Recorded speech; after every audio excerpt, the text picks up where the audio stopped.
నమస్తే, నేను అరవింద్. మీరు చూస్తున్నారు ఇండియా 9 టీవీ. ఇండియా ఇన్సైట్కి స్వాగతం. 1971 భారత్ పాకిస్తాన్ యుద్ధంలో అమెరికా ఎందుకు 7వ నౌకాదళాన్ని 7th ఫ్లీట్ బంగాళాఖాతానికి పంపించింది? సోవియట్ యూనియన్ ఎలా స్పందించింది? భారత్, బ్రిటన్, సోవియట్ యూనియన్ల అసలు పాత్ర ఏమిటి? బంగ్లాదేశ్ ఏర్పాటుకు దారితీసిన కీలక పరిణామాలు, ప్రపంచ రాజకీయాలు, శీతల యుద్ధం, కోల్డ్ వార్ నేపథ్యంలో జరిగిన సంఘటనలు ఈ వీడియోలో వివరంగా మనం తెలుసుకుందాం. 1971లో జరిగిన భారత పాకిస్తాన్ యుద్ధాన్ని మీరు మర్చిపోలేరు. ఆ యుద్ధంలో భారత్ ఘన విజయాన్ని సాధించింది. పాకిస్తాన్ను 2 ముక్కలుగా విభజించింది. దాని ఫలితంగానే బంగ్లాదేశ్ అనే కొత్త దేశం ఆవిర్భవించింది. కానీ ఈ యుద్ధం కేవలం భారత్ పాకిస్తాన్ మధ్య జరిగిన యుద్ధం మాత్రమే కాదు. ఆ కాలంలో ప్రపంచాన్ని ప్రభావితం చేసిన 2 మహాశక్తులు అమెరికా మరియు సోవియట్ యూనియన్ మధ్య జరిగిన పరోక్ష పోరాటంగానే దీనిని కూడా చూడవచ్చు మనం.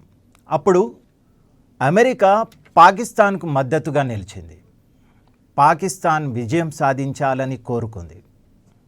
యుద్ధం ప్రారంభమైన తర్వాత అమెరికా భారత్కు సందేశం పంపింది. ఏమని అంటే యుద్ధాన్ని వెంటనే ఆపేయండి అని హెచ్చరించింది కూడా. కానీ భారత్ ఆ హెచ్చరికను పట్టించుకోనేలేదు. దాంతో ఆ సమయంలో అమెరికా విదేశాంగ మంత్రి హెన్రీ అమెరికా అధ్యక్షుడు రిచర్డ్ నిక్సన్కు ఒక కీలక సూచన చేశాడు.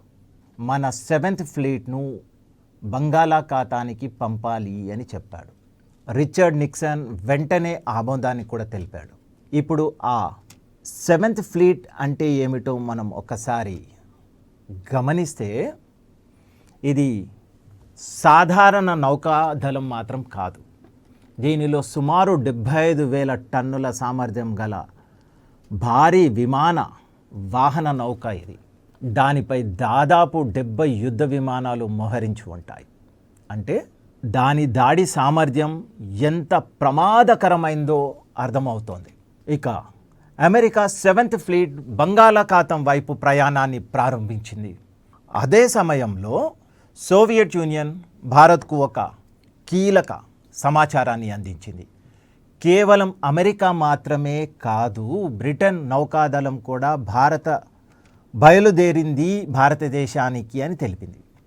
ఇటు అమెరికా అటు బ్రిటన్ మధ్య ఒక వ్యూహం సిద్ధమైందని సమాచారం కూడా వచ్చింది అప్పట్లో మనకు. ఆ ప్రణాళిక ప్రకారం అమెరికా పశ్చిమ దిశ నుండి దాడి చేయాలి, బ్రిటిష్ నౌకాదళం చిట్టగాంగ్ ప్రాంతం నుంచి ఒత్తిడి తీసుకురావాలి అని. ఇది భారతదేశానికి చాలా పెద్ద ముప్పు. పరిస్థితి తీవ్రతను గ్రహించిన భారత్ సోవియట్ యూనియన్కు అత్యవసర సహాయం కోరుతూ సందేశాన్ని పంపించింది. దానికి స్పందించిన సోవియట్ యూనియన్ 16 యుద్ధ నౌకలను, జలాంతర్గాములను వెంటనే భారత్ ప్రాంతాల వైపు పంపించింది. అప్పుడు భారత్ సోవియట్ యూనియన్ల మధ్య రక్షణ సహకార ఒప్పందం అమల్లో ఉండేది. అప్పుడు భారత్ సోవియట్ యూనియన్ మధ్య రక్షణ సహకార ఒప్పందం అమల్లో ఉండేది.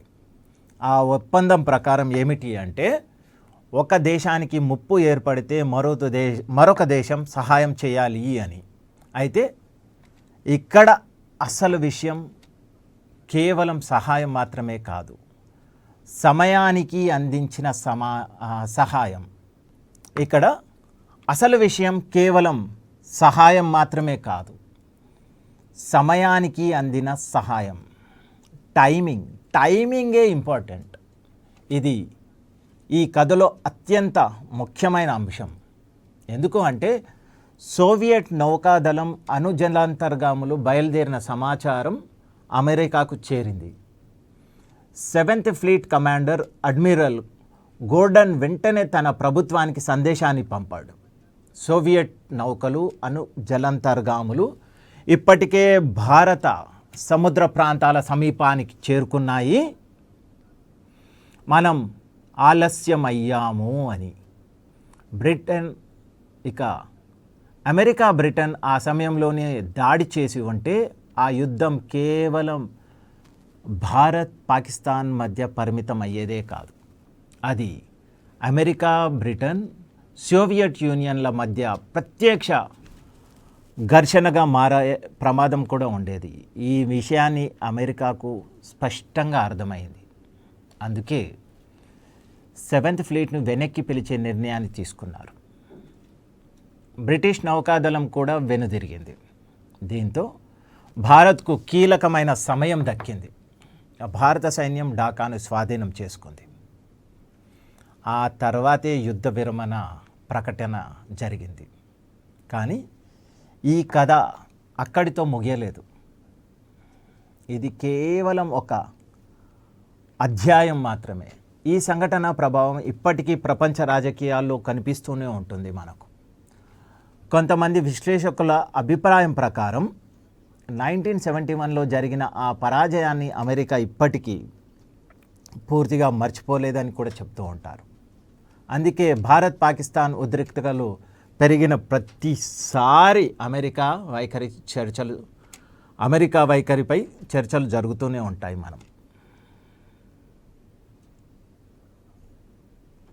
అమెరికా సమయంలో ఒక వాదన చేసింది. ఏమిటి అంటే, బంగ్లాదేశ్లో చిక్కుకుపోయిన అమెరికన్ పౌరులను రక్షించడానికి 7th ఫ్లీట్ని పంపుతున్నామని చెప్పింది. కానీ ప్రపంచంలోని చాలా దేశాలకు అసలు కారణం ఏమిటో తెలుసు. ఎందుకు అంటే, ఒక మిత్రదేశమైన పాకిస్తాన్లో చిక్కుకున్న పౌరులను రక్షించడానికి, మిత్రదేశమైన బంగ్లాదేశ్, పాకిస్తాన్, ఒక మిత్రుడైన పాకిస్తాన్లో చిక్కుకున్న పౌరులను రక్షించడానికి ఇంత భారీ విమాన వాహక నౌకాదళాన్ని పంపడం అనేది చాలామందికి నమ్మశక్యంగా అనిపించలేదు. ఇక్కడ మనం గమనించాల్సిన విషయం ఒక్కటే, సంక్షోభ సమయంలో సమయానికి అందే సహాయం ఎంత విలువైనదో అని ఈ సంఘటన మనకు స్పష్టంగా చూపిస్తోంది. స్నేహిత దేశం అండగా నిలబడడం ఎంత ముఖ్యమో కూడా నిరూపించబడింది. అందుకే 1971 యుద్ధం కేవలం భారత్ పాకిస్తాన్ మధ్య జరిగిన యుద్ధం మాత్రమే కాదు. అది ఆ కాలంలోని 2 మహాశక్తులు అయిన అమెరికా మరియు సోవియట్ యూనియన్ల మధ్య జరిగిన వ్యూహాత్మక పోరాటానికి కూడా ప్రతీక. దీనిపై మీ అభిప్రాయం ఏమిటో కామెంట్ రూపంలో తెలియజేయండి. మరొక అంశంతో మళ్ళీ ముందుకు వస్తాను. అంతవరకు భారత్ మాతాకి జై, వందే మాతరం, జై హింద్.